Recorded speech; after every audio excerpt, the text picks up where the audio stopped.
everyone, I'm Nikki Moore, author by the sea. I live in beautiful Dorset and I'm published by HarperCollins. I write romance as Nikki Moore, and then in 2020 I'm actually going to be publishing as Ella Allbright, a novel called The Last Charm with one more chapter, which again is part of HarperCollins. Welcome to the vlog today. I hope you had a brilliant Christmas and New Year with your family and friends, and yeah, happy 2020. I think, a lot of people are feeling quite positive about 2020 and kind of feeling inspired, and obviously it's that time of year where people are thinking about, New Year's resolutions, what they're going to do.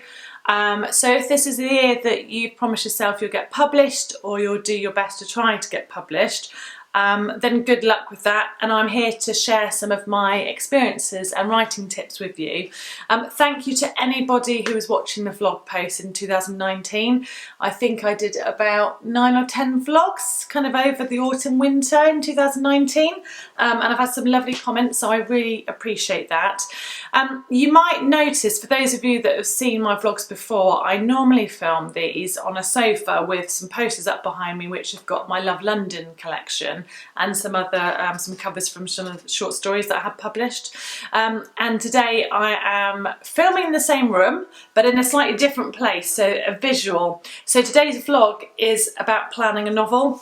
So I thought it might be interesting to those of you particularly who are aspiring authors, how do I plan my books? So I started writing in about 2010 to get seriously published. I had some competition wins. I was a finalist and winner in a few short story awards, and then I was offered my first publishing contract in 2013, and my first work was published in 2014. So to date I have had published 3 short stories, 5 novellas, 2 full-length novels of about 100,000 words each. I've handed in my Ella Allbright novel, The Last Charm, which is coming out this year, as I said, and I'm now writing my next book. Boy, have I learnt a lot over the course of writing those short stories and those books, more so for novel writing. I did a blog post actually on my blog which was about plotter versus pantster. So that is basically about whether you plot a novel in advance or whether you are a pantster and you fly by the seat of your pants and you kind of just keep writing until the story's done. What I've learnt about myself is I used to be a pantster and now I'm an absolute plotter.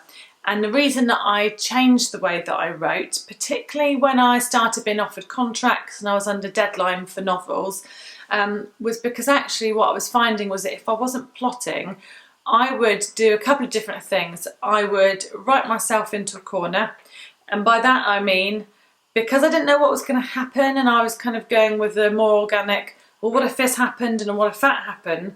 Sometimes I'd get to a point in the book where I was like, so what happens next? And I really didn't know. So I wrote myself into a corner and I didn't know how to get out of it. So I did that a couple of times. I also had a couple of times when I thought I knew the story arc, but I hadn't plotted out kind of what would happen when. And I wrote about 40 or 50,000 words of the book and the story was over. And I was like, that's only half a novel.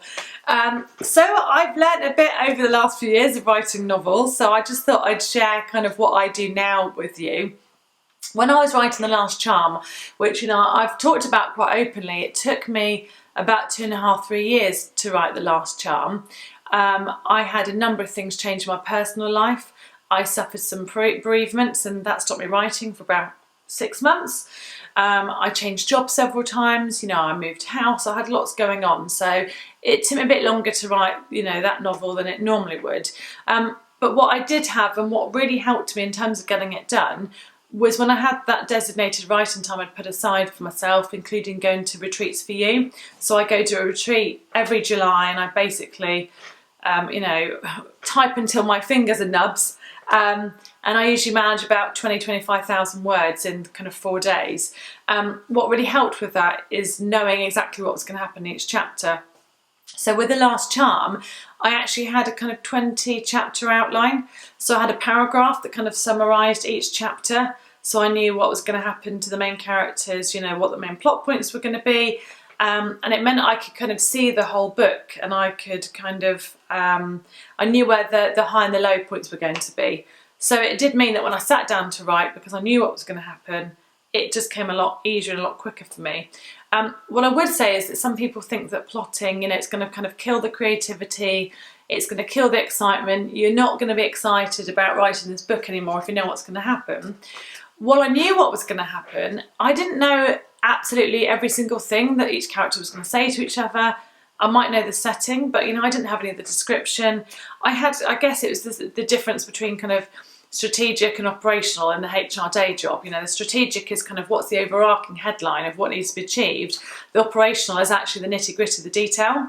And that's kind of how I looked at my book, where it was plotted out and I knew what was going to happen in that chapter.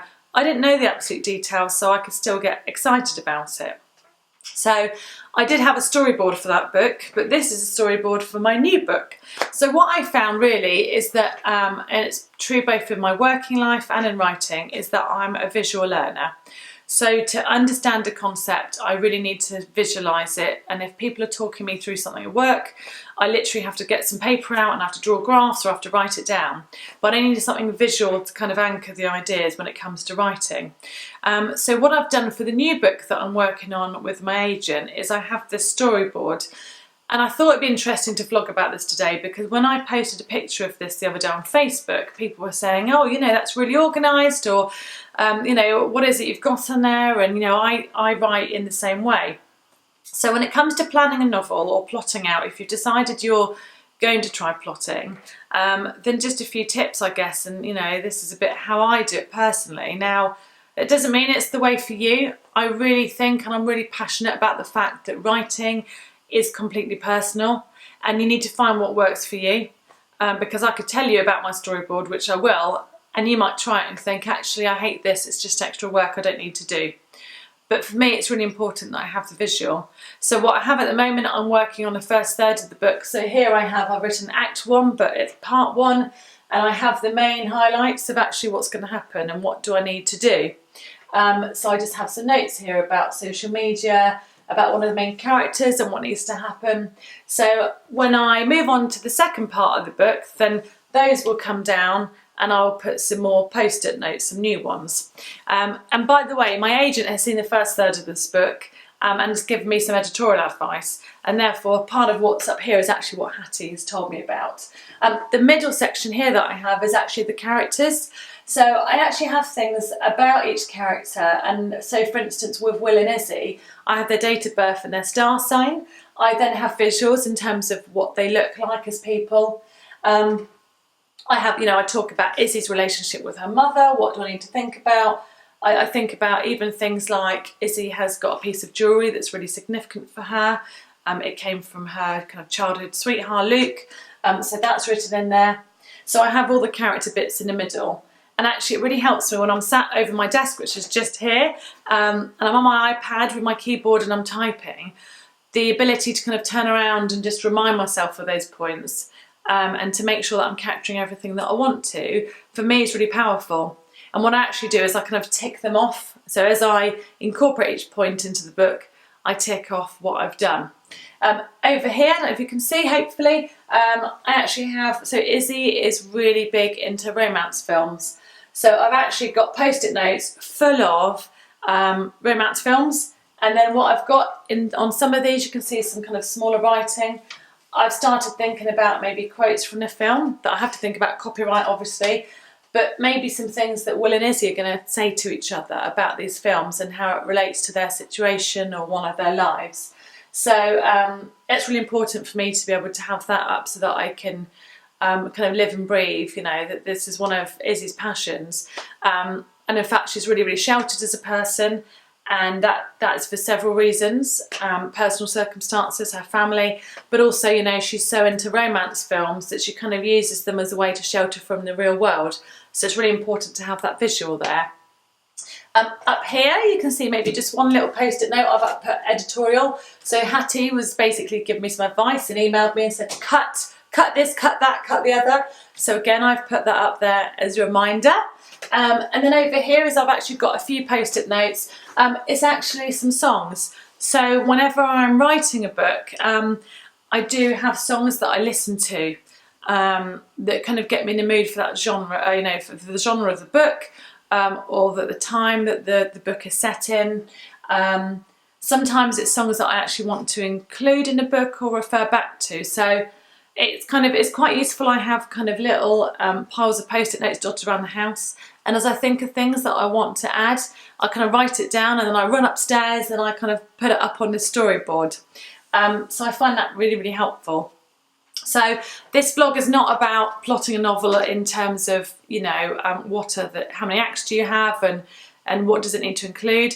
It's more about planning a book and, you know, how do you visualise. So if you've never written a novel before, or if you've written novels and haven't plotted, and you want a tool to use that you think might help you be more effective, then hopefully this kind of little mini tutorial in terms of what I do will help you.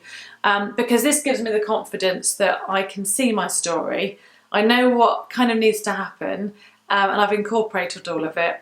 And the great thing about using this kind of poster paper and the post-it notes is that, you know, the post-it notes can change. If I want to scrap something, it goes in a bin and a new one takes its place. And that really helps me. So I did that for the last novel, and I'm doing it for this one. And hopefully I'll be finishing the next novel in the next few months.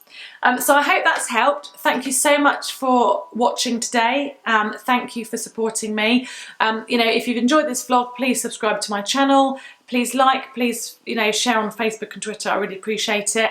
Have a great week. Happy reading and writing, and take care of yourselves. Okay, bye.